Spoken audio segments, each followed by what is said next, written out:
तो बच्चों, उम्मीद है आप फिट फाट होंगे और आपकी पढ़ाई बहुत अच्छी चल रही होगी। और क्लास 12 फिजिक्स बोर्ड्स के लिए ये वीडियो है और आपको इसमें मैं डिटेल तरीके से सारी चीज समझाने वाला हूं। चैप्टर 1 चल रहा है, आज हम लोग पार्ट 2 का डिस्कशन करेंगे। मैं दिखाता हूं और फटाफट टॉपिक को शुरू करता हूं। आज पढ़ेंगे वैसे हम लोग कूलम्ब्स लॉ। तो चलिए देखते हैं क्या है। ये देखिए, electric charges and fields, full chapter schedule. ये पार्ट 1 हम लोग कवर कर चुके हैं, जिसके अंदर induction, electric charge, conductors, insulators, charging by induction, basic properties of charge. इसका लिंक आपको डिस्क्रिप्शन में मिल जाएगा। तो पार्ट 1 भी देखिए, जिसे सीरियल में देखेंगे तो ज्यादा समझ में आएगा। आज हम लोग पार्ट 2 डिस्कस करने वाले हैं, जो कि है Coulomb's law, forces between multiple charges. और इसके टोटल जो पार्ट आएंगे, जो वीडियो हैं, वो 5 हैं। 5 वीडियो में पूरा चैप्टर कवर हो जाएगा। Today we are going to discuss part number 2, Coulomb's law and forces between multiple charges. चलिए बात को स्टार्ट करते हैं और एक कदम आगे ले जाते हैं। कई बच्चों का ऐसा रहता है कि जो मैं यहाँ पढ़ा रहा हूं, उसका अगर उनको पीडीएफ मिल जाए तो पढ़ाई में काफी सहूलियत होती है। इसके लिए आप ज्वाइन कर सकते हैं अरविंद एकेडमी टेलीग्राम चैनल। इसका लिंक भी मैं डिस्क्रिप्शन में दूंगा, आप वहां ज्वाइन कर लीजिए। उस पे मैं इसका पीडीएफ जो मैं पढ़ाऊंगा, पीडीएफ बना के वहां अपलोड कर देता हूं, जिससे आपको पढ़ाई में कोई दिक्कत का सामना ना करना पड़े। अच्छा, कई बच्चे होते हैं जो मुझसे पढ़ना चाहते हैं एक्सक्लूसिव, तो ये अरविंद एकेडमी ऐप है, इसका लिंक भी डिस्क्रिप्शन में दे रहा हूं। इसमें हम लोग के द्रोणा बैच यानी द्रोणा कोर्स हमारा लॉन्च हुआ है। जो बच्चे चाहते हैं कि द्रोणा बैच में शरीक हों, शामिल हों, ये देखिए द्रोणा बैच है।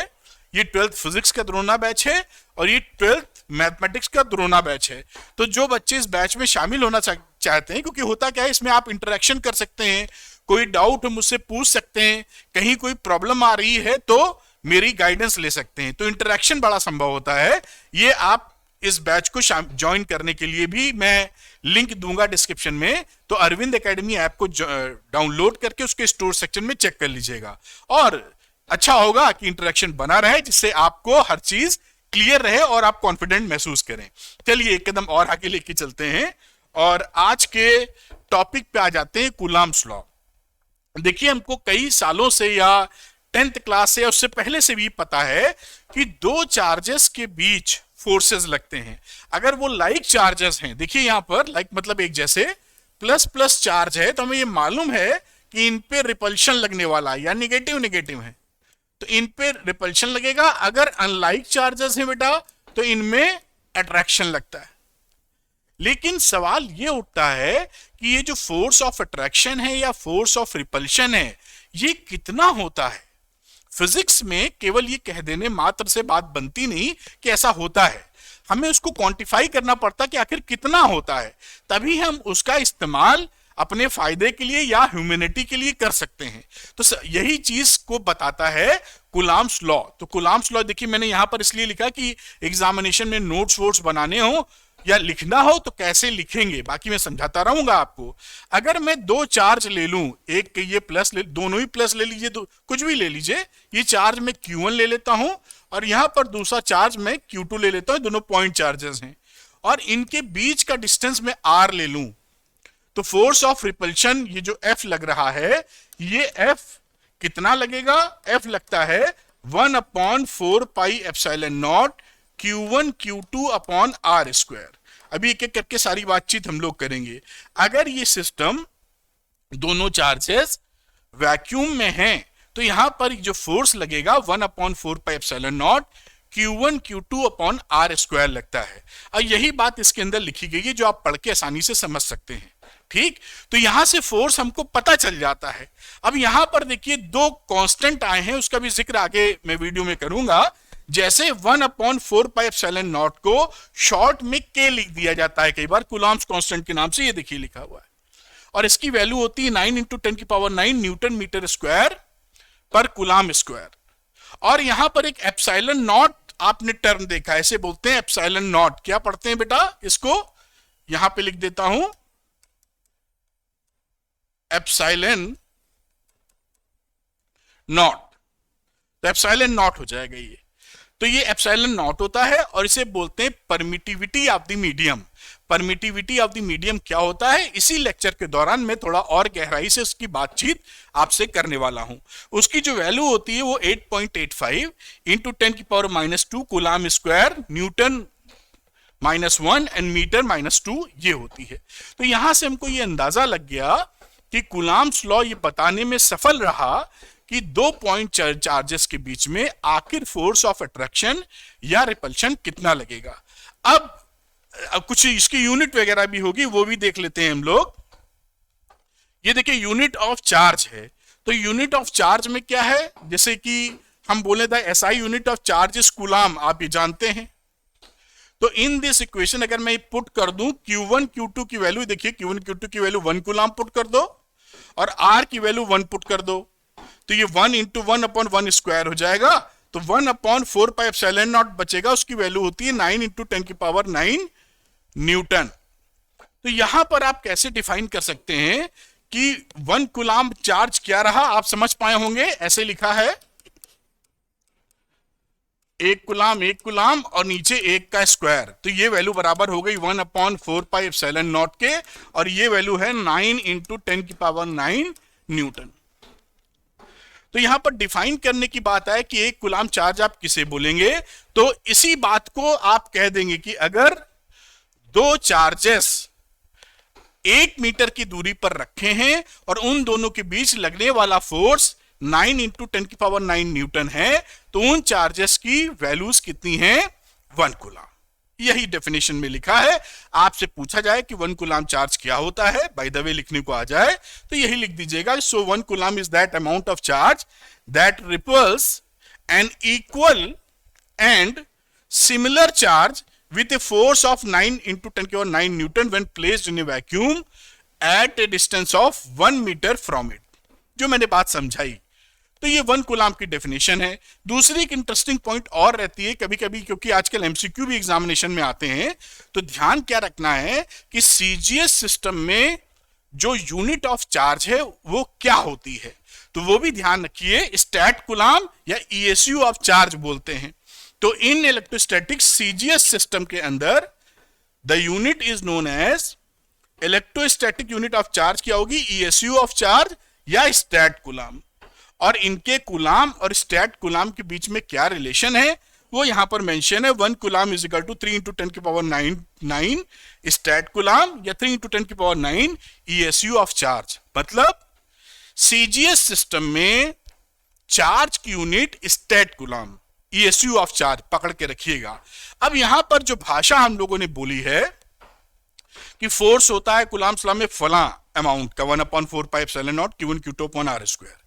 ये क्योंकि फोर्स एक वेक्टर क्वांटिटी है, तो यहां पर हम डायरेक्शन और मैग्नीट्यूड तो पता चल रहा है, डायरेक्शन हमको नहीं पता चल रहा है इस इक्वेशन में। ये जो इक्वेशन लिखते हैं, इस इक्वेशन में डायरेक्शन की कोई जानकारी हमारे पास नहीं होती, और क्योंकि फोर्स हमारा है वेक्टर क्वांटिटी, तो वेक्टर क्वांटिटी में हमें मालूम है कि मैग्नीट्यूड और डायरेक्शन दोनों चाहिए। इसलिए हम लोग कूलाम्स लॉ को वेक्टर फॉर्म में भी अभिव्यक्त करते हैं या लिखते हैं, और आपके एग्जामिनेशन में ये काफी पूछे जाने वाला सवाल है। देख लेते हैं कि vector form of coulombs law कैसे लिखा जाएगा। ये एग्जाम के लिए भी महत्वपूर्ण है, तो वेरी इंपॉर्टेंट लगा देता हूं, आपसे लिखने को आ जाता है। अच्छा, यहां पर जो मैंने बात लिखी है वो एनसीईआरटी में सिंबॉलिक रिप्रेजेंटेशन से थोड़ी डिफरेंट है, तो वो ध्यान से समझिएगा उसका मीनिंग, जैसे आप कॉन्सेप्चुअली स्ट्रांग रहें। ठीक, अब यहां पर अगर मैं कोई दो चार्ज रख दूं, एक रख देता हूं साहब Q1 और यहां कहीं रख देता हूं एक दूसरा चार्ज Q2। इस वाले का जो पोजीशन वेक्टर है वो ले लो R1 और इसका जो पोजीशन वेक्टर है वो R2 ले लेते हैं। 3D भी बनाया जा सकता है, मैंने 2D बना दिया वेक्टर रिप्रेजेंट करने में। ठीक है, आप जानते हैं कि कोई पॉइंट कहीं है, ओरिजिन से मिला दो तो पोजीशन वेक्टर होता है। Q1 वाले का R1 पोजीशन वेक्टर, Q2 का R2 पोजीशन वेक्टर। अब ये दोनों जो चार्ज हैं, मैं कलर बदलता हूं, ये सपोज करिए सिमिलर चार्ज है, तो क्या होगा कि एक दूसरे को ये रिपेल करेंगे। इस पर फोर्स ऐसे लगेगा और इस पर फोर्स ऐसे लगेगा। बात समझ में आई होगी आपके। अब ये जो फोर्स लगता है ना Q2 पर ड्यू टू Q1, इसका नाम देते हैं F21। F21 कौन सा फोर्स है, या वेक्टर में लिख दीजिए कि force on Q2 due to Q1। और इसी तरीके से F12 क्या है, फोर्स लिखने का तरीका है force on Q1 due to Q2। ये यहां पर देखिए मैंने मेंशन भी किया है, force on charge Q2 due to Q1, ये लिखने का तरीका है। तो इस फोर्स को आप क्या बोलेंगे, F21। सेकंड पर फोर्स लगा है 1 के द्वारा या ड्यू टू Q1, और इस पे फोर्स लगा है F1 पे लगा है, 2 ने लगाया है F12। ये फोर्सेस का रिप्रेजेंट करने का तरीका। अब एक कलर और चेंज करते हैं, जिस बात को मैं ध्यान दिलाना चाहता हूं बात पकड़ पाए। यहां पर अगर मैं इस वेक्टर को देखूं, ये देखिए R2 है R1 है, तो ट्रायंगल लॉ अगर लगाएंगे आप Q1 से Q2, तो इसे क्या लिखेंगे, R2 minus R1 vector. R1 ये R1 plus this one is equal to R2, तो R1 क्या हो गया, R2 माइनस दिस वन, ये वेक्टर हमारा। तो R2 माइनस R1, ये कहां से हमने R2 माइनस R1 लिखा है, ट्रायंगल लॉ लगाया है, वेक्टर का ट्रायंगल लॉ। वेक्टर का ट्रायंगल लॉ आप जानते होंगे लगाना। अगर इसको मैं P लिख दूं और इसको मैं Q लिख दूं, तो आप जानते हैं OP vector plus PQ vector. मैं ये इसलिए बता रहा हूं कि कुछ बच्चों को अंदाजा ना हो तो कर पाए। तो यहां पर मैं अगर PQ वेक्टर निकालना है तो हम क्या लिखेंगे, OQ वेक्टर बेटा जी minus OP vector. OQ vector कितना था, कहां गया ये, OQ वेक्टर था R2 वेक्टर और ये R1 वेक्टर। तो ये PQ वेक्टर हमारा R2 माइनस R1 आ गया। मैं इसलिए बता रहा हूं, पूरा फंडा जबरदस्त तरीके से क्लियर होना चाहिए आपका। हो गई बात कंप्लीट। इसी वेक्टर को शॉर्ट में हम लोग क्या लिखते हैं, मतलब R2 माइनस R1 को हम लिख देते हैं R21, वेक्टर 2 से 1 की तरफ। बात पकड़ में आई। इसी को हम लिख देंगे R21। तो अब हम अगर लिखेंगे F21 मतलब फोर्स ऑन 2 ड्यू टू 1, तो ये देखिए यहां लिखा है, फिर भी मैं लिख रहा हूं force on 2 due to 1, vacuum में है 1/4 pi epsilon naught Q1 Q2 upon R square. क्योंकि वेक्टर में है इसलिए यहां पे एक यूनिट वेक्टर लगाएंगे। जब इस पे लगने वाला चार्ज की हम बात करते हैं, ये कौन सा फोर्स है, F21, इस पे लगने वाला, तो दूसरे चार्जेस की डिस्टेंस नापते हैं, तो PQ ये डिस्टेंस होनी चाहिए, है ना। तो हम PQ का जो वेक्टर है वो यहां लिख देते हैं। ये क्या है, यूनिट वेक्टर। PQ का मतलब हो गया 1 से 2 की तरफ, तो ये 1 2 है। और ये यहां पे मेंशन भी है कि R12 क्या is a unit vector in the direction from Q1 to Q2। ये ध्यान दीजिएगा, अपने एनसीईआरटी में वेक्टर तो यही लिखा है फ्रॉम 1 to 2, लेकिन उसको शो कर दिया है R21 से, जबकि नॉर्मली ऐसा शो नहीं करते हैं। मैथमेटिक्स में भी वेक्टर पढ़ेंगे, जो मैथ्स वाले बच्चे, वहां भी शो करने का तरीका होता है जहां से जहां जा रहे हैं। जैसे आप 2 से 1 जा रहे हैं तो ये R21 हो गया। R21 का मतलब 2 से, ये R12 वेक्टर हो गया। 21 जो लिखा हुआ है ये 1 से 2 जा रहे हैं, तो इसे हमें 1 2 लिखना चाहिए। ये 1 2, 1 से 2 जा रहे हैं, ये R12 दिख रहा होगा आपको, और ये R12 लिखा था यहां। तो R12 का मतलब क्या है, 1 से 2 की तरफ जा रहे हैं। R32 लिखेंगे तो 3 से 2 की तरफ जा रहे हैं। जहां से जहां जाते हो वेक्टर लिख देते हैं। एनसीईआरटी में कोई बच्चा एनसीईआरटी देख रहा हो तो यहां पर हो सकता है ये सिंबल इस्तेमाल किया R21, लेकिन मतलब उसका वही है। इस पे फोर्स लग रहा है तो P से Q 1 से 2 वाला वेक्टर, इस तरह इसको शो करते हैं। और कुछ बुक्स अलग अलग पढ़ रहे होंगे तो उसमें क्या करते हैं, देखिए इसी वेक्टर को, कि जो यूनिट वेक्टर होता है, जैसे वहां 1 2 लिखा है, तो पूरा वेक्टर लेते हैं 1 2 और इसके मैग्नीट्यूड से हम लोग डिवाइड कर देते हैं। और ये बेसिकली क्या है, ये RE है नीचे मैग्नीट्यूड। तो यहां पर इसको ऐसे भी लिख सकते हो आप, कई बुक्स में आपको मिलेगा 1/4 pi epsilon naught Q1 Q2, ये R की जगह देखिए ये इतना डाला तो ये R क्यूब आ गया और ये R वेक्टर हो गया। ये देखिए ये यूनिट वेक्टर था और ये फुल वेक्टर है, ऐसे लिख देता हूं आपके समझने के लिए, बात पकड़ में आ रही होगी। अच्छा, कुछ बुक्स में यहीं पे नहीं रुकते, मैं इसलिए बता रहा हूं कि इसकी छोटी छोटी बात आप पकड़ लें, भले 5 मिनट 10 मिनट 15 मिनट लग जाए, लेकिन आप ऐसी चीज पकड़ें जो कभी कंफ्यूज ना हो।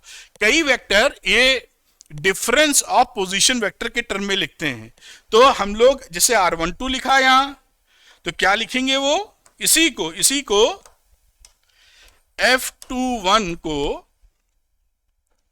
1/4 pi epsilon naught Q1 Q2, और ये जो लिखा हुआ है इसको R वेक्टर लिखे रहने देते हैं, 1 से 2 वेक्टर है, तो यहां पर इसका 1 से 2 वाला जो वेक्टर है उसका डिफरेंस जो कि क्या हो जाएगा R2 माइनस R1, इस R2 माइनस R1 का क्यूब लिखा होता है। तो कई बुक्स में आपको ये लिखा मिलेगा, कई बुक्स में ये लिखा मिलेगा, कई बुक्स में ये लिखा मिलेगा, लेकिन सबका मतलब एक है, सारे vector form of Coulomb's law हैं। और ये वेक्टर फॉर्म में क्या चीज भलाई मिलती है, क्या चीज अच्छाई मिलती है, ये भी आपको दिखा देते हैं, फिर डिस्कस करेंगे। बात पकड़ में आ गई होगी, मैंने सारी बात बताई। और कहां से एनसीईआरटी से डिफरेंस है, डिफरेंस नहीं है मतलब वही, लिखने का तरीका अलग है, वो पकड़ के रखिए। ये तरीका ज्यादा इजी और स्ट्रेट फॉरवर्ड है। अब होता क्या है देखिए यहां पर, और अगर आप थोड़ा सा जान लेना चाहिए एक शानदार पढ़ाई के लिए, कि अगर Q1 Q2 हमारा पॉजिटिव है, यहां पर मैं यहीं पे लिखने की कोशिश कर रहा हूं, if Q1 into Q2 are greater than 0, तो Q1 Q2 ग्रेटर देन 0 कब होता है, जब दोनों लाइक चार्जेस होते हैं एक जैसे। प्लस इंटू प्लस करेंगे तो भी प्लस आएगा which is greater than 0, minus into minus करेंगे तो भी प्लस आ जाएगा, माइनस इंटू प्लस करेंगे तो लेस देन 0 आ जाएगा। तो इसका मतलब क्या है, लाइक चार्जेस। इस सिचुएशन में जब Q1 Q2 with sign put करते हैं यहां फॉर्मूले में, तो ये हमारा देखिए ऊपर वाला जो फॉर्मूला है वो इस तरह चला जाएगा, F21 is equal to 1/4 pi epsilon naught Q1 Q2 upon R square, और ये रहा हमारा R12। इससे क्या साबित हुआ कि इस फोर्स की डायरेक्शन और इस R12 की डायरेक्शन एक ही है, तभी तो दोनों तरफ प्लस दिख रहा है ना, अगर निगेटिव होता तो अपोजिट होती। तो अब यहां पर अगर आप चेक करना चाहें कि भाई जो बातें हमने सीखी हैं वो वैलिडेट हो रही है नहीं हो रही हैं, तो आप यहां देख पाएंगे कि अगर दोनों पॉजिटिव चार्ज थे तो F21 इधर लगा और R12 इधर ही डायरेक्शन में, R12 इधर है, फोर्स भी इधर है इसके लिए, यानी both in the same direction. बात पकड़ में आई होगी। एक स्लाइड और ऐड कर देते हैं, इसी में बताने की कोशिश करते हैं चलिए, क्योंकि डायग्राम बना हुआ है। और अगर निगेटिव चार्जेस हो जाएं, if Q1 Q2 is less than 0, जिसे आप अनलाइक चार्जेस बोल सकते हैं, तो अनलाइक चार्जेस में बेटा क्या हो जाएगा, ये F21 और Q1 Q2 with sign put करेंगे तो ये निगेटिव हो जाएगा 1/4 pi epsilon naught Q1 Q2 upon R square, और ये रहा R12। तो यहां पर देखिए क्या देखने को मिलेगा कि फोर्स की और इसकी डायरेक्शन एक दूसरे के अपोजिट है।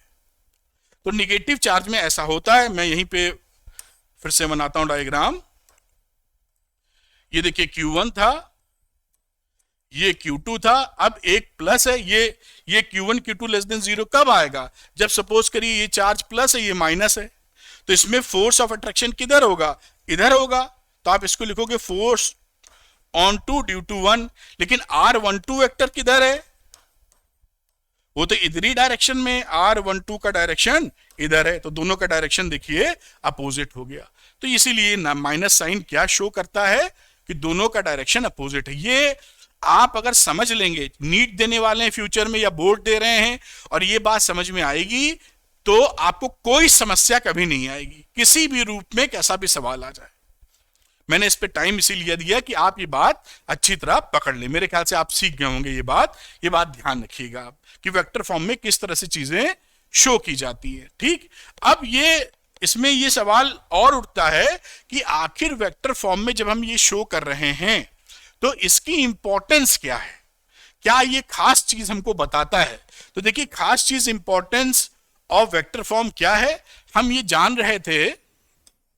आपको अच्छी तरह समझाने के लिए थोड़ा सा डायग्राम, ये R1 था पोजीशन वेक्टर, ये R2 था, P लिख देते हैं, इसको Q लिख देते हैं। अब आप जानते हैं कि R ये जो वेक्टर था इधर वाला, जिसे R12 कह रहे थे, उसका डायरेक्शन हमारा इधर है, और ये वाला वेक्टर क्या हो जाएगा R21। पहले से दूसरा इस तरफ और दूसरे से पहला इस तरफ लिखने का तरीका। अब यहां पर हम ये जानते हैं कि R12 is equal to minus R21, ये दोनों विपरीत दिशा में ना माइनस साइन से, और तो इसी का यूनिट वेक्टर भी ऐसा ही हो जाएगा।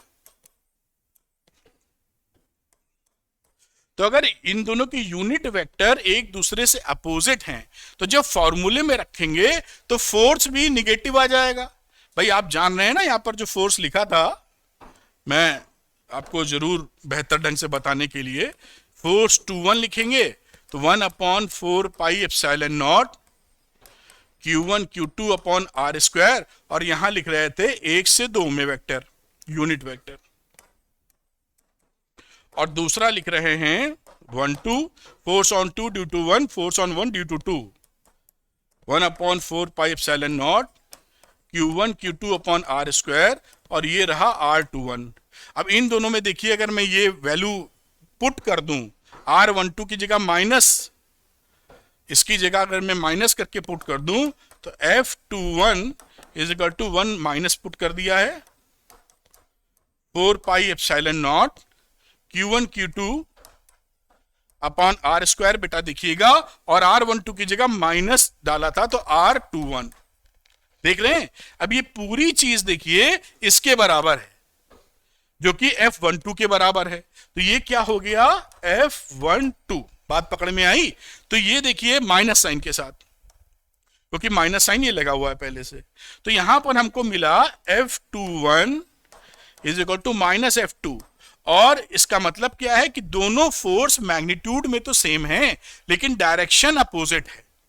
यही चीज यहां निकल के आती है कि डायरेक्शन दोनों का अपोजिट है। इससे क्या साबित होता है कि ये एक्शन रिएक्शन पेयर है और न्यूटन का थर्ड लॉ फॉलो करते हैं। तो ये सब पूछी जाने वाली चीजें हैं। तो two charges exert equal and opposite forces on each other, so Coulombian forces obey Newton's third law of motion, action reaction वाली बात। ये बात पहली क्लियर होती है। दूसरी बात क्या क्लियर होती है कि ये दोनों जो फोर्सेस हैं ये सेंट्रल फोर्सेस हैं, क्योंकि R12 और F21 एक ही डायरेक्शन में निकल रहे हैं, इधर या इधर। तो ऐसे फोर्सेस को हम सेंट्रल फोर्सेस बोलते हैं। फिर से थोड़ा सा आपको बेहतर ढंग से बताने के लिए, जैसे कि ये Q1 Q2 चार्ज थे, तो इस पे लगने वाला फोर्स क्या होगा? along the line joining the two charges, along the line, उस लाइन के तहत जो कि ज्वाइनिंग द टू चार्जेस, जिनको हम उस लाइन को इनके सेंटर टू सेंटर ज्वाइन कर रहे हैं, तो जो हमारा फोर्स रहता है वो फोर्स या तो इस पर इस डायरेक्शन में लगेगा या हमारा इस डायरेक्शन में लगेगा, लेकिन लगेगा इसी लाइन के तहत। तो ऐसे फोर्सेस को हम बोलते हैं सेंट्रल फोर्सेस। तो ये भी चीज कहां से पता होती है? क्योंकि हमने देखा था कि F21 जो आ रहा था उसमें R की वैल्यू F के तरफ थी या उसके अपोजिट, लेकिन उसी लाइन में थी, किसी एंगल पर नहीं थी। तो फोर्सेस हमेशा कैसे लगते हैं? सेंट्रल फोर्सेस किसे बोलेंगे? कि along the line joining the centre of two forces. तो ये कहानी हो गई है, यहां लिखा भी हुआ है। Colombian forces acts along F21 और F12, that is along the line joining the centers of two charges, so they are central forces। ऐसे फोर्सेस को हम बोलते हैं सेंट्रल फोर्सेस। एक कदम और आगे बढ़ाते हैं। अब ये जो कोलंबिक फोर्सेस है, कोलंबियन फोर्सेस हैं, ये कितनी दूरी तक लगते हैं? तो आप देखेंगे कि इनकी दूरी बहुत कम से स्टार्ट होकर बहुत ज्यादा तक जाती है। यानी न्यूक्लियर डायमेंशन 10⁻⁻15 मीटर से शुरू होती है, न्यूक्लियर रेडियस यहां से स्टार्ट होती है तो उससे ऊपर से शुरू होती है, और माइक्रोस्कोपिक डिस्टेंस 10⁻18 मीटर तक आती है, जो सूरज, चांद, धरती, चांद, इन सब डिस्टेंसेस तक लगता जाता है, यूनिवर्स वाले जो डिस्टेंसेस हैं। तो ये काफी लॉन्ग रेंज फोर्सेस हैं। ये भी आपसे ध्यान रखा जाता है, कोलंबियन फोर्स कैसा फोर्स है, ये लॉन्ग रेंज फोर्स है, बहुत ज्यादा दूरी तक काम करता है, 10⁻⁻15 मीटर से लेके 10⁻18 मीटर तक। ठीक। और एक चीज बड़ी आपसे पूछी जाती रही है कि Coulomb's law obey inverse square law. तो Coulomb's law inverse square law को फॉलो करता है, ये ध्यान रखिएगा। इनवर्स स्क्वायर लॉ क्या होता है, कई बच्चों को इसकी समस्या रहती है। तो ये देखिए, ये ऐसे लिखा था हमने ना, अगर मैं चलिए मैग्नीट्यूड फॉर्म में लिख दूं, वेक्टर फॉर्म में भी नहीं लिखा, Q1 Q2 upon R square. तो यहां पे हमने क्या, for a given Q1 Q2 and in the given medium F is proportional to 1 upon R square, इसी को बोलते हैं inverse square law, inverse square law. तो हमारा जो कोलंबियन फोर्स है, कूलम्ब्स फोर्स है, वो इनवर्स स्क्वायर लॉ को फॉलो करता है, ये दिमाग में रखिएगा, कई जगह आपसे ये पूछा जाता रहा है। चलिए एक कदम और आगे बढ़ाते हैं कि आखिर जो कूलम्ब्स फोर्सेस हैं उनकी लिमिटेशंस क्या हैं, कि आखिर क्या कमियां हैं इनके अंदर। तो पहली बात देखते हैं कि जो इलेक्ट्रिक चार्ज हैं वो मस्ट बी एट रेस्ट होनी चाहिए। और ध्यान रखिएगा, ये पॉइंट चार्ज, ये जो कूलम्ब लॉ है, मैंने पहली स्लाइड पे लिखा भी था, वो पॉइंट चार्जेस के लिए लगते हैं। यानी जब हम Q1 Q2 लेते हैं यहां पर और फिर इनके बीच का डिस्टेंस वगैरह, तो ये हमारे कैसे चार्जेस होने चाहिए, पॉइंट चार्जेस। ये लिखा भी होगा यहां। तो ये किसके लिए एप्लीकेबल है, पॉइंट चार्जेस के लिए। दूसरा, ये दोनों चार्जेस जिनके बीच में कूलम्ब्स लॉ लगा रहे हैं वो रेस्ट पर होने चाहिए। ये देखिए यहां पर लिखा हुआ है कि रेस्ट पे, ऐसा नहीं कि वो मूव कर रहे हैं। अगर मूव करेंगे, चलता हुआ कोई चार्ज है, तो उसमें और नई नई थ्योरीज लगेंगी जो हम अभी नहीं लगा रहे हैं अपने कोर्स के तहत। तो दूसरा, the electric charges must be point charges, जो मैंने बताया, that is extension of the charges must be much smaller than the separation between the charges. अब क्योंकि फिजिक्स में रिलेटिव टर्मिनोलॉजी यूज होती है, तो मन में ये ख्याल आता है कि सर ने बताया है कि पॉइंट चार्जेस, तो पॉइंट चार्जेस किसे कहेंगे किसे नहीं कहेंगे। तो आप हमेशा ध्यान रखिए कि अगर इनका डायमेंशन, इनका साइज कह लीजिए, इस वाले डिस्टेंस से काफी छोटा है, तो ये पॉइंट चार्जेस की तरह ट्रीट कर लिए जाते हैं। जैसे कभी कभी हम लोग काफी चीज लगाते हैं, तो धरती को भी पॉइंट मास ट्रीट कर लिया करते थे ग्रेविटेशनल वाले चैप्टर में, क्योंकि धरती और सूरज के बीच का डिस्टेंस काफी ज्यादा है। तो दोनों को हम पकड़ के point charge, point mass deal करते थे। तो हमेशा ये ध्यान रखिएगा कि ये जो Q1 Q2 हैं, इनका साइज इस R से काफी अगर छोटा है, R काफी बड़ा है, तो इनको हम पॉइंट चार्ज की तरह डील कर लेते हैं। ठीक। तीसरी बात, the separation between the charges must be greater than the nuclear size. इनका जो सेपरेशन है, बीच का डिस्टेंस, वो न्यूक्लियर साइज से बड़ा होना चाहिए, 10⁻⁻15 मीटर से।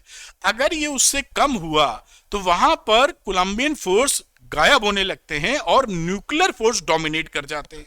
तो आप पकड़ नहीं पाएंगे, न्यूक्लियर फोर्स काफी स्ट्रांग होते हैं कोलंबियन फोर्स से। तो 10⁻⁻15 मीटर के अंदर या उससे कम डिस्टेंस जैसे होगी, वहां पर कौन सा फोर्स भारी पड़ जाएगा, न्यूक्लियर फोर्सेस, कोलंबियन फोर्सेस निपट जाएंगे।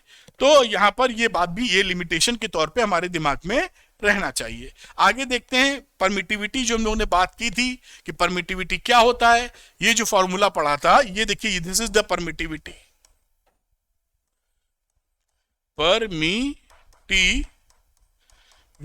ये परमिटिविटी ऑफ फ्री स्पेस या वैक्यूम। फ्री स्पेस और वैक्यूम को एक ही चीज डील करते हुए चलते हैं। ये क्या होता है, तो ये परमिटिविटी ऑफ द मीडियम, ये मीडियम की प्रॉपर्टी होती है। इसीलिए क्या होता है कि इलेक्ट्रोस्टैटिक चार्ज में अगर एक Q1 है और ये Q2 है, अगर ये वैक्यूम में है, तो जो फोर्स लग रहे हैं इन दोनों के बीच में कुछ और होंगे, और इस पूरे सिस्टम को पानी में डुबकी दिलवा दे, पानी के अंदर ले जाएं, तो जो फोर्सेस एक दूसरे पर लगेंगे वो बदल जाते हैं। तो परमिटिविटी ये डिसाइड करती है कि कितना फोर्स एक दूसरे पे लगेगा, और दोनों में देखिए फोर्स और परमिटिविटी में रेसिप्रोकल रिलेशनशिप होती है। अगर मैं देखें तो F is proportional to 1 upon, मैं एप्सिलॉन लिख देता हूं। अभी आप देखेंगे जब एप्सिलॉन लिखा जाता है तो ये परमिटिविटी ऑफ द मीडियम हो जाता है। एप्सिलॉन नॉट क्या है, यहां लिखा है कि नहीं, देखेंगे, permittivity of free space. Epsilon कैसे है, तो परमिटिविटी ऑफ द मीडियम। और एक और टर्म आता है जिसे एप्सिलॉन आर कहते हैं, उसको बोलते हैं, अभी समझेंगे, रिलेटिव परमिटिविटी।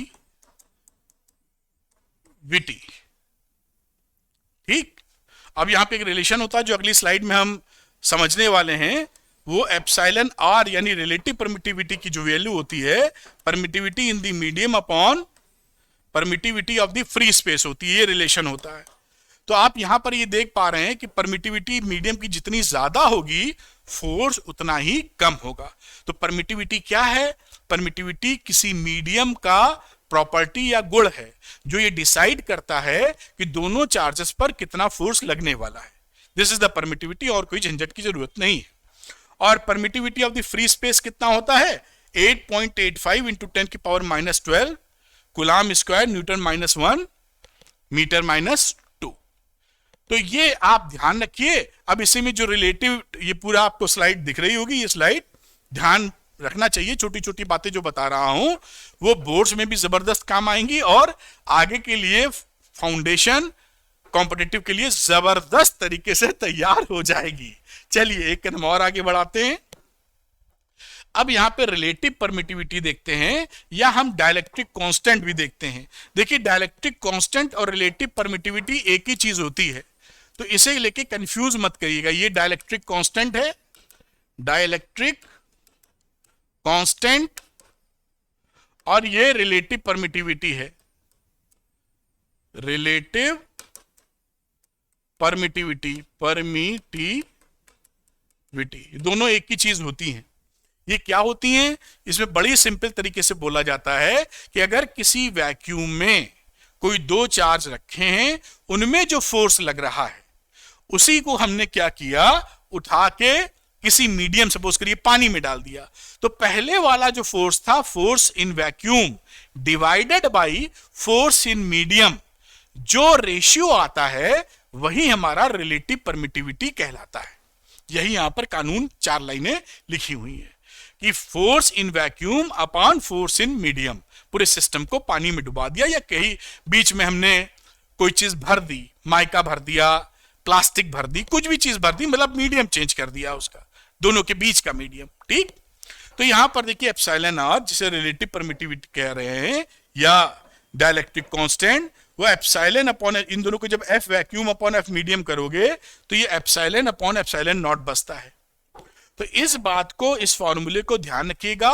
बोर्ड में छोटे छोटे सवाल इन दोनों पर बन जाते हैं, आगे भी बनते हैं। जो कॉम्पिटिटिव एग्जाम आप देंगे नीट पीट में, वहां भी छोटे छोटे पिद्दी पिद्दी सवाल बन जाते हैं। कुछ दम नहीं होता है इसमें, बशर्ते आपको आना चाहिए। और कुछ जैसे आपको फील मिले तो डायलेक्ट्रिक कांस्टेंट या रिलेटिव परमिटिविटी वैक्यूम की अप्रॉक्सीमेट, वैक्यूम की 1 होती है, एयर की अप्रॉक्सीमेटली 1 होती है, जैसे लिखी हुई है 1.00054। इन दोनों को लगभग एक ही ट्रीट करते हैं। ठीक, वाटर की 80 है, तो देखिए अब वाटर की 80 है तो 80 का मतलब है कि ये देखिए 80 आ गया के हमारा, तो फोर्स इन वैक्यूम से 80 गुना कम फोर्स। यहां देखिए, यहां पे समझिए, ये एफ मीडियम का मतलब क्या रहा, वाटर के लिए एफ वाटर, ये एफ यहां लिखना चाहिए एफ वाटर, एफ वाटर यानी मीडियम के अंदर एफ वैक्यूम जो फोर्स है अपॉन 80, ये देखिए फॉर्मूला के यूज किया। यानी अगर हम Q1 Q2 लेके बैठे हैं और उसको पानी में डुबकी मरवा दें तो जितना फोर्स पहले लग रहा था उससे 80 गुना कम फोर्स लगेगा, पानी के अंदर कम हो जाएगा। आप समझ गए होंगे। तो ये बात पकड़ने की जरूरत है। इसको चाहे तो देख लें, नोट कर लें, जैसा भी है, कुछ न्यूमेरिकल भी करेंगे जिससे क्लैरिटी मिले। पूरी तरीके से कूलाम्स लॉ में जो कुछ भी है वो हम सीख रहे हैं, और जहां जहां थोड़ा ट्रिकीनेस है उसको भी मैं शांति से बता रहा हूं, जैसे पूरी चीज बहुत स्ट्रांग तरीके से आप सीख जाएं, हिलाए ना हिले। आगे चलते हैं, और एक न्यूमेरिकल आ गया, इसको देख लेते हैं जरा। तो मेरे ख्याल से हाँ ठीक है, नीला हरा कलर है। A pith ball A of 8 grams carries a positive charge of 5 into 10 की पावर -8 कूलाम। एक यहां पर ए बॉल ले लेते हैं, इसे ए बॉल लिख देते हैं, इस पे चार्ज है जिसकी वैल्यू है 5 इंटू 10 की पावर -8 कूलाम। ठीक है साहब। उसके बाद कह रहे हैं what must be the nature and magnitude of charge that should be given to a second pith ball B. एक बी पिथ बॉल है, fixed 5 centimetre below the former ball. इस बॉल के नीचे यहां पर एक बॉल लगा दी है बी, जो इन दोनों का डिस्टेंस आपस में कितना है बेटा? 5 सेंटीमीटर अकॉर्डिंग टू क्वेश्चन। और यहां हमें इस पे चार्ज हमें कुछ देना है। अब ये पूछ रहा है चार्ज का नेचर क्या है और कितना, so that the upper ball is stationary. ये बॉल हमारी रुकी रहे, गिरे ना। तो देखिए गिरेगी क्यों नहीं? अगर गिरने से हमको रोकना है तो होगा क्या, इसका जो मास है, वेट, वो नीचे काम करेगा, विच इज W1 या WA लिख दो M1G के बराबर। अगर इन दोनों के बीच में इलेक्ट्रोस्टैटिक फोर्स इसकी विपरीत दिशा में हो जाए तो ये बैलेंस हो जाएगा। तो अगर ये प्लस है तो ये देखिए प्लस है ना, तो इसको क्या होना चाहिए? प्लस, तभी तो रिपल्शन होगा। तो ये Q2 मस्ट बी पॉजिटिव, जिससे यहां पर एक फोर्स, इलेक्ट्रोस्टैटिक फोर्स हमको मिले, जिसे मैं F बोल रहा हूं। तभी तो रिपल्शन होगा प्लस होने पे। माइनस कर दोगे तो इसी डायरेक्शन में खींचेगा, धड़ाम से गिर जाएगी। ये बात भी आप समझ गए। अगर इन दोनों को हम बैलेंस कर दें तो आंसर हमारे हाथ में आ जाएगा। तो चलिए देर किस बात की है, फॉर इक्विलिब्रियम या फॉर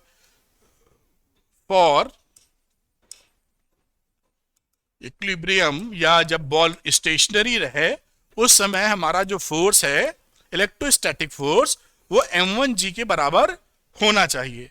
ये क्या होता है? 1/4 pi epsilon naught Q1 Q2 में लगने वाला force, Q1 Q2 upon R square is equal to M1G। अब वैल्यू पुट कर देते हैं, वैल्यू पुट करना हम लोग को आता है, तो मैं येलो कलर लेता हूं। 1/4 पाई एप्सिलॉन नॉट कितना होता है? 9 इंटू 10 की power 9 into Q1 into Q2। तो एक का तो हमको पता है 5 इंटू 10 की पावर 8 -8, लेकिन हमको Q2 नहीं पता है। Upon R square, R square में 5 सेंटीमीटर की दूरी है तो 0.5 मीटर, तो 0.05 का स्क्वायर विच इज R। यहां चले गए, मास कितना है? 8 ग्राम लिखा, तो 8 ग्राम को हम किलोग्राम में चेंज कर लेते हैं। 8 इंटू 10 की पावर -3 इंटू 9.8 जो कि G के बराबर है। ये एक्सप्रेशन हमारा आ गया है। अब आप यहां से Q2 फाइंड कर लीजिए। तो Q2 की वैल्यू कितनी हो जाएगी? 8 इंटू 9.8 और वैल्यू क्या रही? 0.05 का स्क्वायर इंटू 10 की पावर -4, -3 इधर था, और ऊपर इसकी बात भी एडजस्ट कर लेते हैं। नीचे बता 9 इंटू 5, सब एडजस्ट करेंगे तो ऐसे वैल्यू मिलेगी। और इसको सॉल्व करेंगे जब, तो 4.36 इंटू 10 की पावर -7 कूलाम, जो कि पॉजिटिव इन नेचर। ये आपका आंसर आ गया। इस तरह से आप इसको सॉल्व कर सकते हैं। बड़े प्रेम से मैं हटता हूं, एक बार आप देख लीजिए। इस तरह से सवाल पूरा सॉल्व हो जाएगा। एग्जामिनेशन में ऐसे सवाल पूछे जा सकते हैं। चलिए एक और न्यूमेरिकल हम लोग लगाते हैं जिससे और अंडरस्टैंडिंग बने, क्योंकि कूलाम्स लॉ टॉपिक काफी इंपॉर्टेंट है, और इसको पूरी तौर पे जैसे मैं समझ रहा हूं, समझा रहा हूं, वैसे आप पकड़ लेंगे तो आपको कोई दिक्कत कभी नहीं आने वाली। चलिए एक और न्यूमेरिकल को सामने लेके आते हैं। देखिए लिखा है टू सिमिलर इक्वली चार्ज, ध्यान दीजिएगा, एक जैसी और दोनों पे चार्ज बराबर है। आइडेंटिकल मेटल स्फीयर्स, ये मान लेते हैं ये हमारे पास दोनों एक जैसी हैं, ए और बी, और इक्वली चार्ज हैं, तो दोनों पे चार्ज बेटा क्यू क्यू है। Ripple each other with a force of, ये दोनों आपस में आर डिस्टेंस लें, तो जो रिपल्शन है, यानी मैं फॉर्मूला लिखूं तो देखिए 1/4πε0 को मैं के लिख रहा हूं, Q1 इंटू Q2, तो Q स्क्वायर हो जाएगा, बीच का डिस्टेंस R स्क्वायर हो गया, और इसकी वैल्यू दे रखी है 2.0 इंटू 10⁻⁵ न्यूटन। बात समझ में आई होगी, K क्या है 1/4πε0, बात पकड़ लिया आपने। अब देखिए क्या कह रहा है, a third identical uncharged sphere C, एक C लाते हैं जो अनचार्ज स्फीयर है, एक जैसा ही है, आइडेंटिकल है, एक जैसा है। टच टू ए, अब यहां पर ए से हमने सी को टच करा दिया। अब टच करा दोगे क्योंकि ये अनचार्ज था और दोनों ए आइडेंटिकल हैं, इसलिए ये चार्ज का इक्वल डिवीजन हो जाएगा, है ना। एक बात ध्यान रखिएगा आप यहां पर, ये Q/2, ये Q/2, अगर ये दोनों आइडेंटिकल स्फीयर्स ना होते, ये देखिए यहां पर एक ये ए ऐसा होता और बी कुछ अलग टाइप का बड़ा होता, तो इसमें इस समय Q/2 डिस्ट्रीब्यूशन नहीं होता, क्योंकि ये डिस्ट्रीब्यूशन किसके बेसिस पे होता है, पोटेंशियल डिफरेंस की वजह से चार्ज एक जगह से दूसरी जगह फ्लो करते हैं तब तक, जब तक दोनों बॉडीज का पोटेंशियल सेम ना हो जाए, ठीक है। तो यहां पर दोनों आइडेंटिकल थे इसलिए Q/2 हो गया, यहां पर आइडेंटिकल नहीं है इसलिए Q/2 नहीं होगा, इन टर्म्स ऑफ पोटेंशियल बात करेंगे, ध्यान रखना। तो यहां पर Q/2 हो गया। अब क्या कह रहा है, then placed at the midpoint between A and B. अब देखिए यहां पर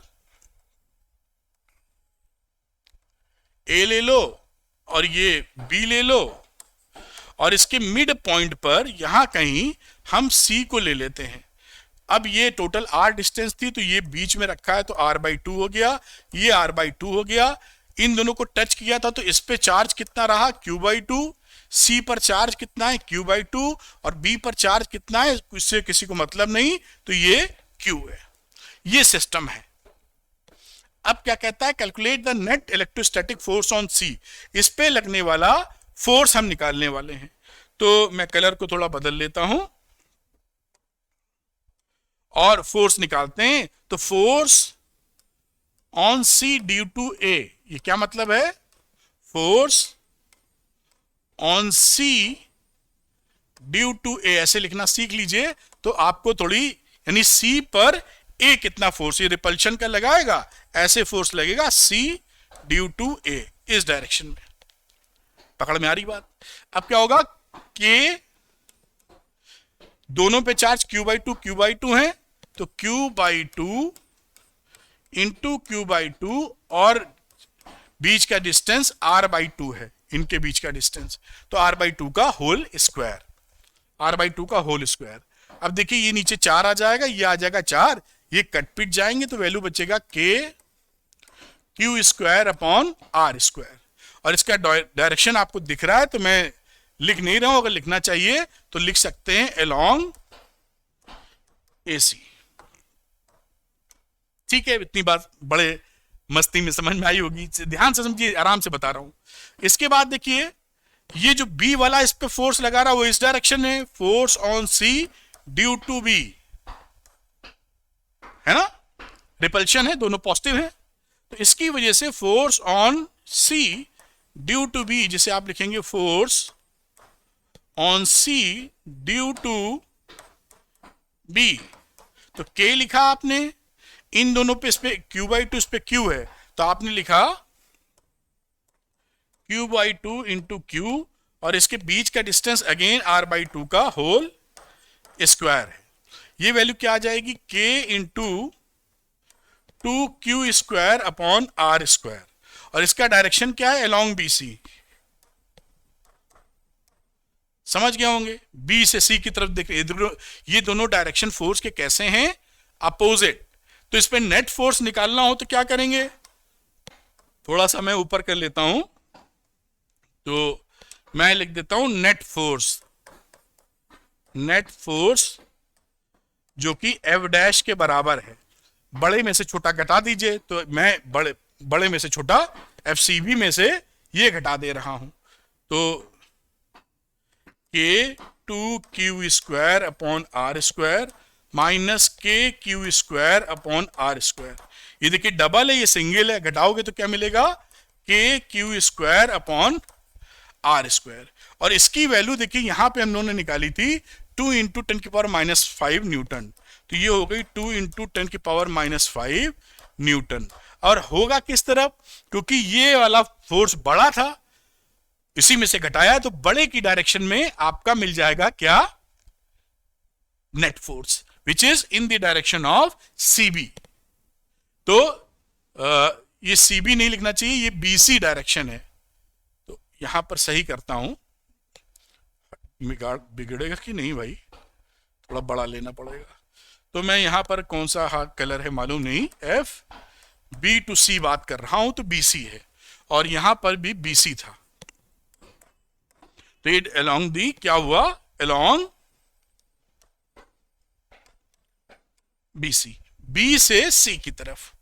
ठीक, इस तरह से ये भी सवाल हो गया। ऐसे सवाल आपके एग्जामिनेशन में बहुत पूछे जाते हैं, तो इसको देख लीजिए। मैं एक सेकंड के लिए हट जाता हूं, कोई बच्चा पूरी चीज देखना चाहे, क्वेश्चन है, वैसे इसका प्रेजेंटेशन आपको मिल ही जाएगा टेलीग्राम चैनल पर, लेकिन फिर भी आपको रहता है तो थोड़ा सा आप इसको देख सकते हैं। एक न्यूमेरिकल और लेते हैं जिससे हमें क्लैरिटी जबरदस्त तरीके से बन जावे। ये हो गया था, आइए अब एक न्यूमेरिकल और करते हैं जिससे क्लैरिटी और बेहतरीन बने। देखते हैं, तो कलर कौन सा हमारे हाथ में, चेंज कर लेना बेहतर होगा। अब देखिए लिखा 2 identical charges Q each are kept at a distance R from each other. अब यहां पर जब भी ऐसे सवाल करें, एक डायग्राम बना लें आप। ये QQ बनाया, इसका कुछ नामकरण दे देते हैं, A लिख देते हैं, इसको C लिख देते हैं, और इनके बीच का डिस्टेंस हम R ले लेते हैं। तो 2 identical charges Q each are kept at a distance R from each other. A third charge Q is placed on the line joining the above 2 charges. इस लाइन पर हम एक तीसरा चार्ज रखना चाहते हैं, सच दैट, ऐसे रखेंगे कि all the 3 charges are in equilibrium. ये लाइन पढ़िएगा कि सभी हमारे चार्जेस इक्विलिब्रियम में रहें। व्हाट इज द मैग्नीट्यूड, कितना चार्ज रखें, किस साइन का रखें और कहां रखें, 3 चीज पूछी है, मैग्नीट्यूड, साइन एंड पोजीशन। तो हमेशा ध्यान रखिए, क्योंकि ये 2 चार्ज पॉजिटिव इन नेचर हैं, तो तीसरा चार्ज हमें निगेटिव ही रखना पड़ेगा, तभी ये बैलेंस होगा। और कहीं पे मान लेते कहीं रखा, तो ये देखिए मैं आपको दिखाता हूं, यहां पर स्मॉल क्यू रख दीजिए आप, कहां से, सपोज करिए इससे x डिस्टेंस लिया आप, क्यू कैसा है, निगेटिव, ये कैसा होना चाहिए, निगेटिव। क्यों, क्योंकि ये जो फोर्स लगाएगा ये अपनी तरफ ऐसे खींचेगा और ये ऐसे खींचेगा, तो यहां नलीफाई हो गया, फोर्स बैलेंस हो जाएगा। इसकी चर्चा करें तो इसको ये कैसा खींचेगा, इस डायरेक्शन में, और प्लस की वजह से इसको मारेगा धक्का, तो दोनों बैलेंस हो गए, और यही काम इधर। तो हमेशा के लिए ध्यान रखिए कि अगर 2 चार्ज एक जैसे हैं, तो इक्विलिब्रियम के लिए उसी लाइन में कहीं हमको चार्ज रखना पड़ेगा, वो भी अपोजिट नेचर का, माइनस प्लस है तो माइनस क्यू रखना पड़ेगा, और वो इसी के बीच रखना पड़ता। अगर आप बाहर की तुलने की बात करेंगे तो बाहर भी नहीं रख पाएंगे। अगर आप सोचें, क्योंकि मैं इसको बेहतरीन ढंग से समझाने वाला हूं कि क्यों मैं निगेटिव यहां रख दूं, तो ये प्लस की वजह से ऐसे खींचेगा, ये प्लस की वजह से ऐसे खींचेगा, ये भाग जाएगा, तो यहां भी नहीं होगा। कहां होगा, अंदर ही। ध्यान से समझ लीजिएगा, अगर 2 चार्जेस पॉजिटिव है तो तीसरा निगेटिव होगा। अब मैं आगे चलता हूं, वरना काफी समय लग जाएगा इसमें। तो यहां पर मैंने x डिस्टेंस दूरी रख दी। अब हम देखते हैं कि ये चार्ज इक्विलिब्रियम में होना चाहिए। ये चार्ज इक्विलिब्रियम में कब होगा, Q must be in equilibrium. तो ये इक्विलिब्रियम में कब आएगा? जब इस पे लगने वाला चार्ज, मैं कलर को बदलना चाहूंगा, ये जो लग रहा है ये फोर्स कौन सा, पॉजिटिव नेगेटिव है अट्रैक्शन का, तो फोर्स ऑन, इसको मैं बी बोल देता हूं पॉइंट को, force on B due to C, और यहां जो फोर्स लगेगा force on B due to A, क्योंकि निगेटिव है इसलिए दोनों फोर्सेस अलग अलग हैं, ये दोनों बराबर हो जाए तो काम बन जाएगा। तो force on B due to A और force on B due to C हमारा बराबर हो जाए तो काम सेट हो जाएगा। चलिए बी ए की बात करते हैं, तो बी और ए, तो ये हो गया Coulomb's law, K Q into small Q upon R square यानी एक्स का स्क्वायर। बीसी की बात करेंगे, ये बी है ये सी है, तो के क्यू अगेन अपॉन, केवल मैग्नीट्यूड ले रहे हैं, तो आर माइनस एक्स का होल स्क्वायर। भाई ये डिस्टेंस कितनी है, यहां से यहां तक, ये पूरी थी आर, ये एक्स, तो आर माइनस एक्स ये डिस्टेंस हो गई। इसको सॉल्व करते हैं, देखिए काफी चीजें कैंसिल हो जाएंगी, के क्यू के, और वैल्यू क्या आ जाएगी, X square is equal to R minus X का होल स्क्वायर। ये रिलेशनशिप हाथ में आ गई। इसी को और थोड़ा आगे बढ़ा दीजिए, तो x की वैल्यू हो जाएगी r माइनस एक्स, और आगे बढ़ाएंगे तो x बराबर r/2। ये आपका पहला आंसर मिल गया।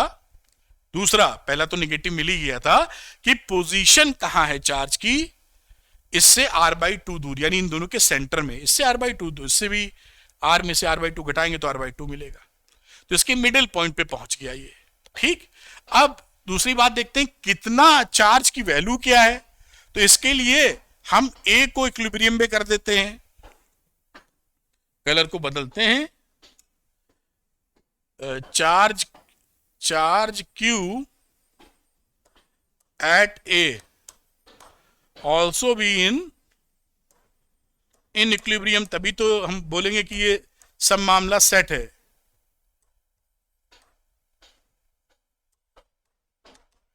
तो इस पे लगने वाले फोर्सेस कौन कौन से रहे, ये बी लगाएगा तो बी लगाएगा इधर force on A due to B, और इधर फोर्स कौन सा लगाएगा, force on A due to C, क्योंकि ये दोनों एक जैसे चार्जेस हैं। इसको भी बैलेंस कर देते हैं, वहां से मैग्नीट्यूड मिल जाएगा।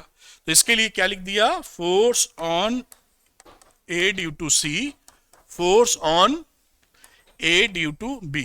थोड़ा सा ऊपर करते हैं, यहां पर लिखा के AC के बीच का मामला है, A और C बीच का डिस्टेंस R है, दोनों QQ हैं, तो वैल्यू हो जाएगी Q into Q which is Q square upon R square.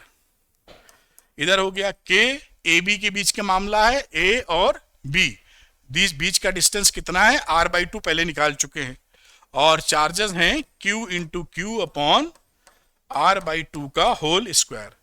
ये देखिए एक एक्सप्रेशन हमको यहां पे मिल गया, काट पीट लीजिए, के से के काटा, एक स्क्वायर से ये कैपिटल क्यू कट गया, आर स्क्वायर भी कट गया, ये 2 की पावर 4, तो ये 4Q आ गया, तो Q बराबर 4Q। तो स्मॉल q कितना होना चाहिए, Q/4, और ये मस्ट बी निगेटिव, वो हम पहले ही देख चुके थे।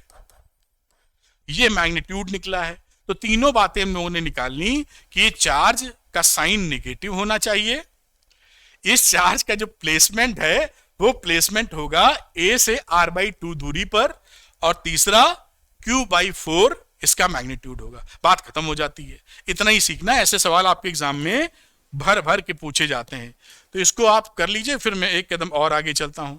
इसको देख लीजिए आप, मेरे ख्याल से देख लिया होगा आपने। इसको थोड़ा सा ऊपर करता हूं।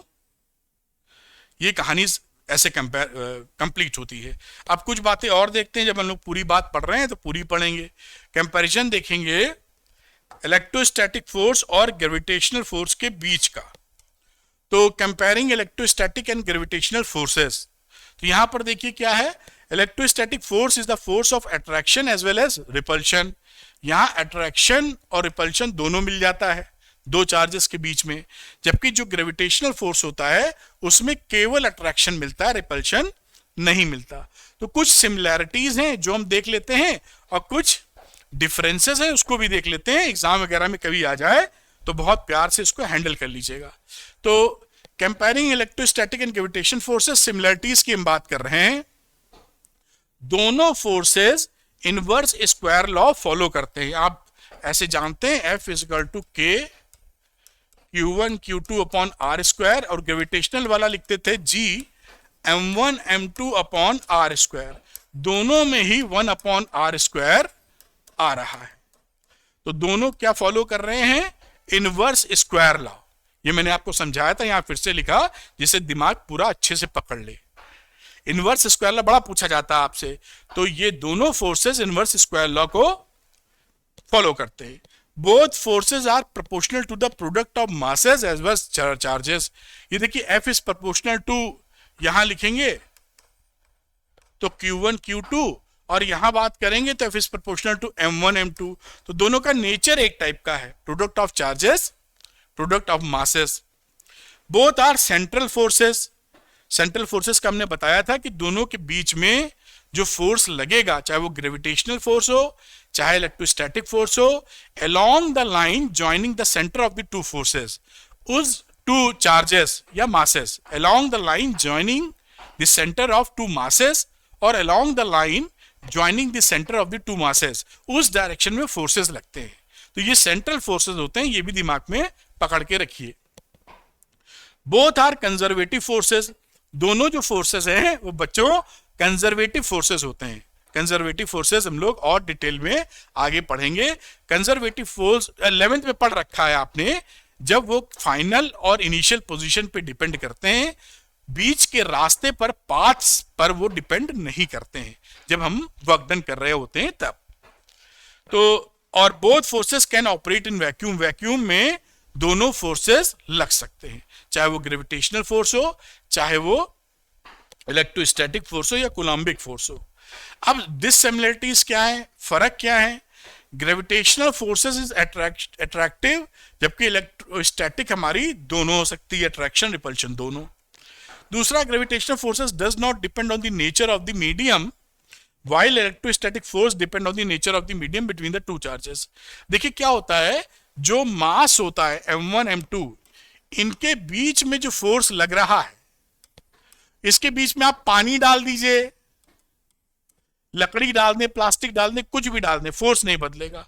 Force will be same in case of gravitational force. लेकिन इलेक्ट्रोस्टैटिक फोर्स में क्या होता है? इलेक्ट्रोस्टैटिक फोर्स में जब हम फोर्स रहता है तो वैक्यूम में अलग फोर्स होता है और मीडियम में अलग होता है, डिफरेंट। तो यही बात इसमें बोली गई है कि जो ग्रेविटेशनल फोर्स है वो किसी भी मीडियम में सेम होता है, इलेक्ट्रोस्टैटिक फोर्स अलग अलग मीडियम में अलग अलग। तीसरा, electrostatic forces are much stronger than gravitational force. जो इलेक्ट्रोस्टैटिक फोर्स होते हैं वो ग्रेविटेशनल फोर्स से काफी स्ट्रांग होते हैं। ये भी बात समझ में रही है, डिससिमिलरिटीज हैं, ये सब बातें घुमा फिरा के पूछी जाती, सब कुछ आपको शानदार तरीके से क्लैरिटी के साथ मिलता जा रहा है। अब एक आता है जिसे आप सुपरपोजिशन प्रिंसिपल बोलते हैं। इसके दो पार्ट में इसको समझना चाहिए हमको। जैसे अगर हम यहाँ पे 3 चार्जेस ले आए, मान लीजिए मैं दिखाता हूं, इसको मैं Q1 लिख देता हूं, यहां मैं भी 2 लेता हूं चार्जेस, चलिए 3 लेता हूं। तो Q1 पे लगने वाला ये फोर्स लगेगा इस डायरेक्शन में, समझिए प्लस है सब, ये इस डायरेक्शन में।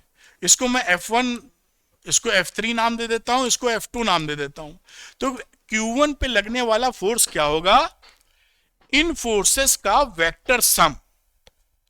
पहली बात, कितने भी फोर्सेस लग रहे हो किसी भी चार्ज पर, नेट फोर्स जब निकालेंगे ऑन दैट चार्ज तो क्या होगा? Vector sum of all the forces. ठीक, पहला पार्ट ये है सुपरपोजिशन प्रिंसिपल का, कि फोर्सेस कितने भी लग जावें, नेट निकालते वक्त उनका वेक्टर सम कर देना भाई, वेक्टर लगाते हुए।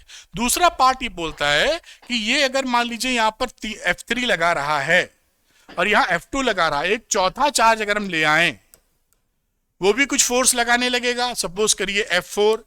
तो इन दोनों के बीच जो फोर्स लग रहा था F3 वो कम ज्यादा नहीं होता है, और इनके बीच जो फोर्स लग रहा है Q1 Q2 में वो भी कम ज्यादा नहीं होता है। थोड़ी गिनती लेके बताता हूं। जैसे यहां पर रखा है Q1 फोर्स, Q2 ये लगा रहा था इस पे 5 न्यूटन का फोर्स, सपोज एग्जांपल। अब एक और हम चार्ज लेके आ गए Q3, तो इसने इसके ऊपर लगा दिया 5 न्यूटन, इधर लिखते हैं, और इसने लगा दिया 3 न्यूटन। तो ये जो पहले 5 न्यूटन लगा रहा था वो बदला नहीं है, वो 5 ही लगता रहेगा। कोई कितने और भी चार्जेस आ जाएं, जो वो लगा रहा लगाता रहेगा। इसी तरह ये Q3 वाला 3 न्यूटन लगाता रहेगा। अब एक चार्ज और आ गया Q4, जिसने इस पे 2 न्यूटन का लगाया, तो ये 3 और 5 न्यूटन बदलने वाले नहीं है। किसी और चार्ज की प्रेजेंस में जो एग्जिस्टिंग फोर्स था वो बदलाव नहीं लेता। ये सुपरपोजिशन प्रिंसिपल का सेकंड पार्ट है, अक्सर आप ये मिस कर देते हैं। The force between two charges is not affected by the presence of the other charges, यानी ये जो फोर्सेस लग रहे थे किसी की प्रेजेंस से ये दोनों अनअफेक्टेड होंगे। एक लंबा चौड़ा फॉर्मूला है, ध्यान रखें या ना रखें कोई फर्क नहीं पड़ता, लेकिन जो मैंने बात बताई उसको आप पकड़ के रखिए। अब इस चीज को समझने के लिए कि वेक्टर सम कैसे निकालते हैं, इसका एक दो न्यूमेरिकल कर लेते हैं तो पूरी क्लैरिटी हमें प्राप्त हो जाएगी। तो आइए चलते हैं, देख लेते हैं न्यूमेरिकल। यहां पर देखिए, consider the charges Q, Q and minus Q placed at the vertices of an equilateral triangle. What is the force on each charge? तो यहां पर हम एक इक्विलैटरल ट्रायंगल बनाते हैं बेटा। नाम दे दीजिए A, इसको बोल देते हैं B और इसको बोल देते हैं C। यहां पर चार्ज रख देते हैं Q, यहां पे भी रख देते हैं Q और यहां रख देते हैं माइनस Q। जैसा बोला था इक्विलैटरल ट्रायंगल के तीनों वर्टिसेस पे ये रख देना भाई। अब यहां पे फोर्सेस देखते हैं कैसे लगने में, निकालना है सब पर लगने वाला फोर्स कि इस हर चार्ज पर कितना कितना फोर्स लग रहा है।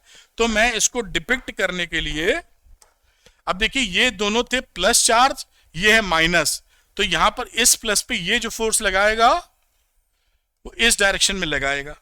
मैं यहां चाहूं तो force on A due to B लिख सकता हूं, और ये माइनस ये प्लस है तो अपनी तरफ लगाएगा, which is force on A due to C. इस तरह से लगाएगा अट्रैक्शन में। यहां आ जाइए, रिपल्शन है तो इस तरह से फोर्स लगेगा, force on B due to A. ये अट्रैक्शन इधर खींचेगा, सेंट्रल फोर्स है, तो force on B due to C. देख पा रहे होंगे। अब इसकी जगह भी ये कलर बदल लेते हैं, जैसे दिमाग फंसे ना। ये दोनों अट्रैक्शन करेंगे तो ऐसे फोर्स लगेगा, force on C due to A, और इसका भी लगेगा इधर, force on C due to B. ये भी अट्रैक्शन करेगा। ये मैंने डायरेक्शन खींचे हैं अलग अलग फोर्सेस के। अब देखिए इंटरेस्टिंग चीज समझिए कि यहां पर जो FAB और FAC है इनके मैग्नीट्यूड सेम होंगे, क्योंकि इक्विलैटरल ट्रायंगल, इसकी लेंथ L ले लो तो इसकी लेंथ भी L है और इसकी लेंथ भी L है, और चार्जेस का मैग्नीट्यूड ये देखिए Q, Q और Q मैग्नीट्यूड वो भी सेम है। तो यहां पर हमारा जो मैग्नीट्यूड होगा FAB का वही मैग्नीट्यूड होगा FAC का, और वही हमारा होगा F, सभी का मैग्नीट्यूड बराबर होगा, मतलब एंड सो ऑन लिख देता हूं, क्योंकि दोनों के बीच में देखिए फॉर्मूला क्या होता है, फॉर्मूला होता है F is equal to K Q1 Q2 upon R square. Q1 Q2 भी सेम आ रहा है, Q into Q square upon L square. इसी तरह करेंगे तो इसका भी सेम, इसी तरह इसका भी सेम। तो ये सारे जो फोर्सेस हैं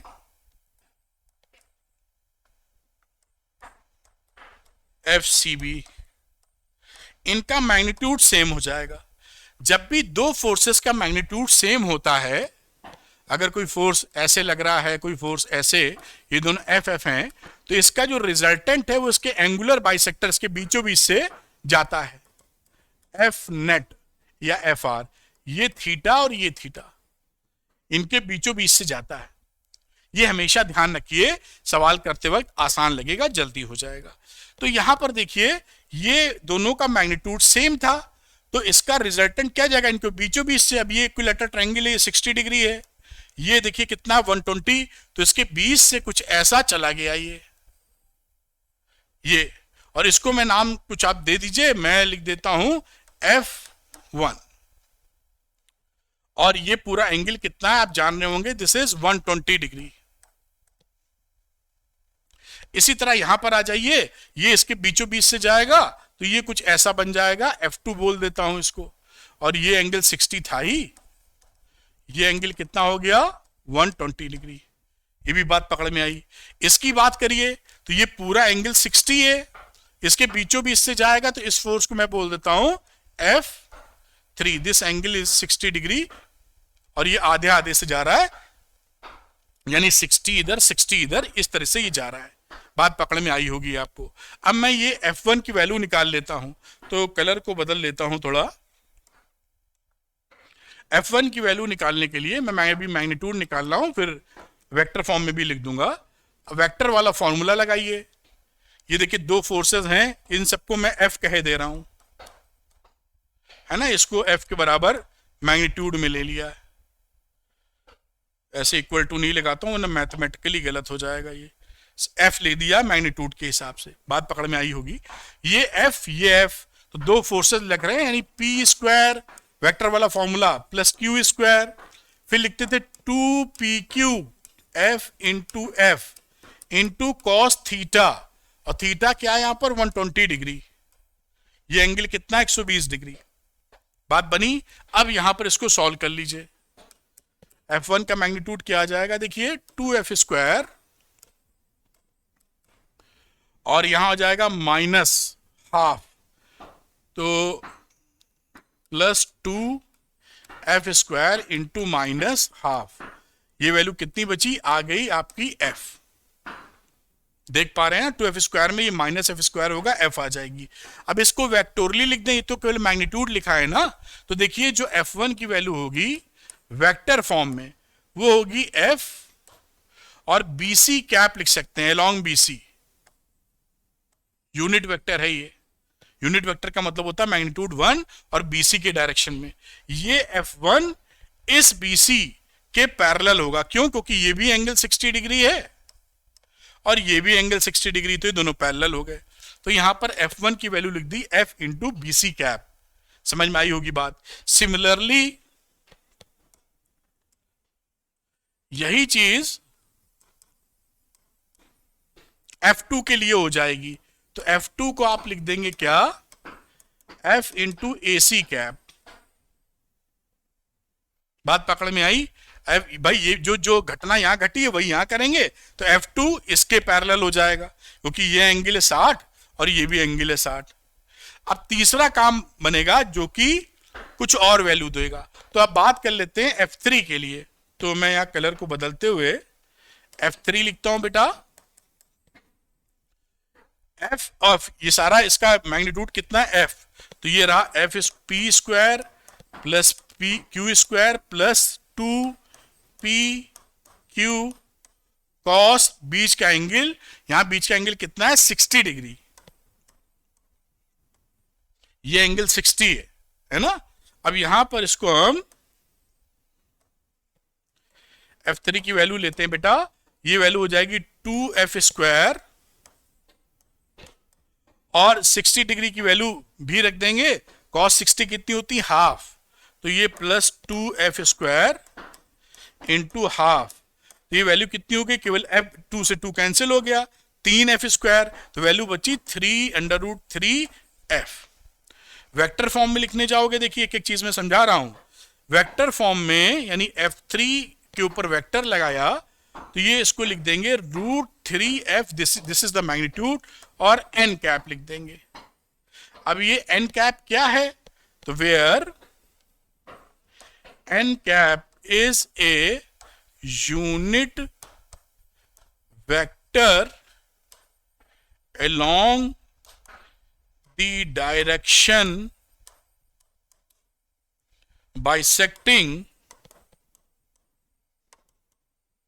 एंगल ए सी बी, क्योंकि ये जो निकला है आपका ये F3 का डायरेक्शन ये इन दोनों के बाइसेक्टर से जा रहा है, 60A इस तरीके से जा रहा है। तो ये पूरा बहुत ही बेहतर सवाल जो आपकी समझ में आएगा आसानी से, वो मैंने करके दिखाया है। एक न्यूमेरिकल हम लोग और करेंगे, तो इसको आप नोट कर लीजिए जिससे कि बात पूरी फंडे में क्लियर हो जाए। तो ये देखिए यहां पे इसको नोट कर लें आप, फिर मैं अगला सवाल आपको करके दिखाता हूं। खैर नोट कर लिया होगा, इसको थोड़ा सा ऊपर करते हैं और ये भी नोट कर लिया होगा, वरना आपको इसका प्रेजेंटेशन तो टेलीग्राम चैनल पे मिल ही जाएगा। तो आइए और एक कदम और आगे बढ़ा लेते हैं भाई। ये लास्ट क्वेश्चन है, समझने में बड़ी मदद करेगा, आता भी एग्जाम में है। 4 equal point charges each 16 microcoulomb are placed on the 4 corners of a square of side 0.2 metre. तो एक स्क्वायर बना लीजिए। बहुत अच्छा स्क्वायर तो नहीं बनेगा, मन के आंखों से देखिए। अब यहां पर आप इसको ए बी सी और यहां कहीं मैं इसको डी लिख देता हूं बीच में, और Q1 Q2 डालता हूं, तो ये रहा Q1 Q2 charge, Q3 charge, और यहां पर मैं Q4 लिख देता हूं। ये स्क्वायर है 0.2 मीटर, सभी की कहानी है, ऐसे लिख दीजिए। अब यहां पर लिखा है calculate the force on any one of the charges. सब पे एक ही जैसे फोर्स होंगे, तो इस Q4 पे लगने वाला फोर्स मैं निकालने की कोशिश करूंगा। डी पॉइंट पर जो प्लेस है, Q1 Q4 का एक ही तरह के चार्ज हैं, सिमिलर चार्जेस हैं। तो ये सपोज ये इसको रिपल्शन देगा इस तरह F1। अब ये Q3 भी Q4 पे रिपल्शन देगा, लिख देते हैं F3, और इस पे ये रिपल्शन देगा जो डायगनली एक्ट करेगा, और इसको मैं आगे बढ़ा देता हूं विच इज F2। 3 तरह के फोर्सेस मैंने लगा दिए। यहां ध्यान दीजिएगा क्योंकि ये F1 और F3 का मैग्नीट्यूड सेम होगा। क्यों सेम होगा, दिमाग लगा के बताओ। क्योंकि दोनों चार्जेस का सेम चार्जेस है कि अलग अलग है, सब सेम है, इक्वल पॉइंट 16 माइक्रोकूलम, ये सब के सब 16 माइक्रोकूलम है। मैं जहां ना लिखूं वहां भी आप समझ जाइए, क्योंकि सवाल ऐसा बोल रहा है कि 16 माइक्रोकूलम है। तो सेम चार्जेस है, तो Q1 Q2 सेम आएगा, R भी सेम है इसका। तो इसके लिए नहीं सेम होगा क्योंकि डायगोनल का डिस्टेंस बदल गया है, लेकिन ये डिस्टेंस तो इसके बराबर है ना। तो F = K Q1 Q2 upon R square, ये पूरी वैल्यू सेम हो जाएगी। तो F1 का मैग्नीट्यूड F3 के बराबर हो जाएगा, और इसको आप चाहें तो F लिख दें इजी भाषा में, या निकाल लें, जो भी कह दें। बात पकड़ में आ गई होगी आपके। अब आपको मैंने बताया था कि जब दो एक तरह के फोर्सेस लगते हैं, एक तरह का मतलब सेम फोर्सेस, तो उसका जो रिजल्टेंट होता है वो उसके एंगल बाइसेक्टर से जाता है। ये 90 डिग्री बना रहा है यहां पर, यहां देखिए ये मैंने लिखा था F1, ये F3, इसका 90 डिग्री इसे 20 से जाएगा तो 45 से जाएगा। इसका रिजल्टेंट या नेट, तो ये FR किस डायरेक्शन में होगा, FR तो F2 की डायरेक्शन में, क्योंकि डायगोनल है ना, ये तो 45 है ही। तो FR को और F2 को हम जोड़ देंगे क्योंकि एक ही डायरेक्शन में है, हमारा आंसर आ जाएगा। ज्यादा कुछ झंझट करने की आवश्यकता नहीं है। बात पकड़ में आई आपको। तो मैं यहां पर निकाल लेता हूं F1। तो F1 जो हमारा फोर्स है वो क्या है, force on D due to A। मैं ऐसे भी लिख देता हूं जिससे हम लोगों को पकड़ने में कोई दिक्कत ना हो। 1/4πε0, यानी 9 × 10⁹ Q1 Q2, तो 16 × 10⁻⁻6 × 16 × 10⁻⁻6 अपॉन बीच का R स्क्वायर। ये वैल्यू कितनी हो गई, 57.6 न्यूटन। और ये किधर है, अलोंग एडी प्रोड्यूस्ड, एडी की डायरेक्शन में F1, ठीक है। अब ये जो F1 निकला था, मैंने यहां बताया कि F1 F3 का फोर्स तो सेम होगा क्योंकि बाकी सारी चीजें सेम है, तो यहां पर आप कैलकुलेट भी कर सकते हैं, नहीं करेंगे तो भी आंसर यही आएगा। F3 निकालोगे, फोर्स ऑन D, ये F3 ड्यू टू C, तो इसकी वैल्यू, यही सब वैल्यू रखोगे आप, तो इसका भी वैल्यू कितना आ जाएगा, 57.6 न्यूटन, बस डायरेक्शन अलग है, अलोंग CD प्रोड्यूस्ड।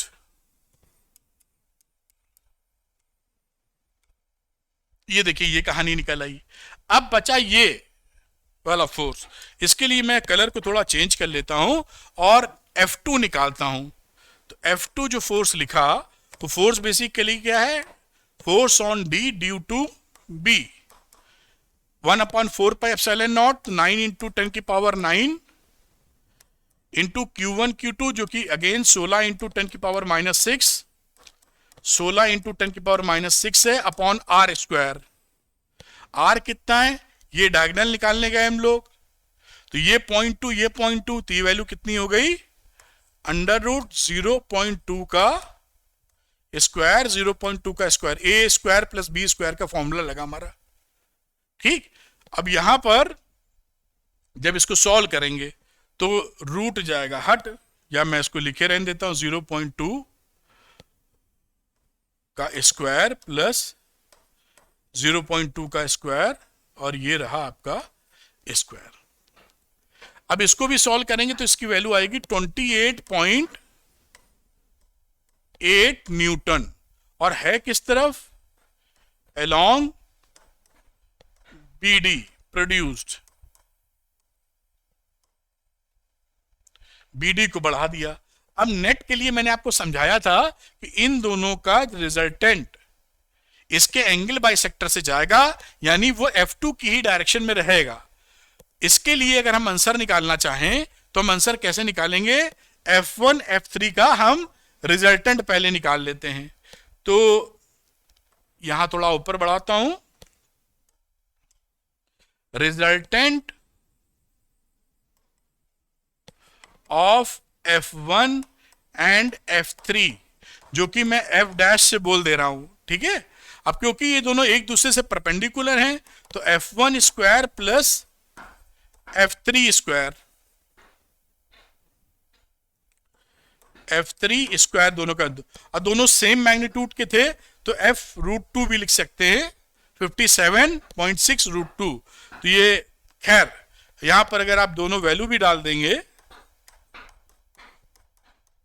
सेम ही है, तो ये वैल्यू आ जाएगी कितनी, 57.6√2 which is equal to 81.5 newton along F2। किस डायरेक्शन में 81.5 न्यूटन, अलोंग F2।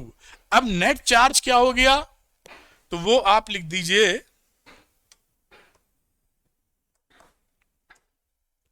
यहां पर कि hence total force on Q4, उसको F से बताते हैं, तो क्या रहा, एक तो F2 था और एक क्या था हमारा F', यानी 28.8 न्यूटन प्लस 81.5 न्यूटन, दोनों को जोड़ोगे तो ये आ जाएगा 110.3 न्यूटन, और अलोंग डायरेक्शन भी लिख देते हैं, BD प्रोड्यूस्ड।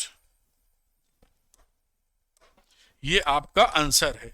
इसी तरीके से ये सवाल प्यारा सा सॉल्व हो गया, और ऐसे सवाल निकालना आ जाएंगे तो न्यूमेरिकल भी मैंने एक चीज समझा के तसल्ली से बताई है, जैसे आप फर्स्ट टाइम पढ़ रहे होंगे तो भी आपको क्लैरिटी मिल जाए।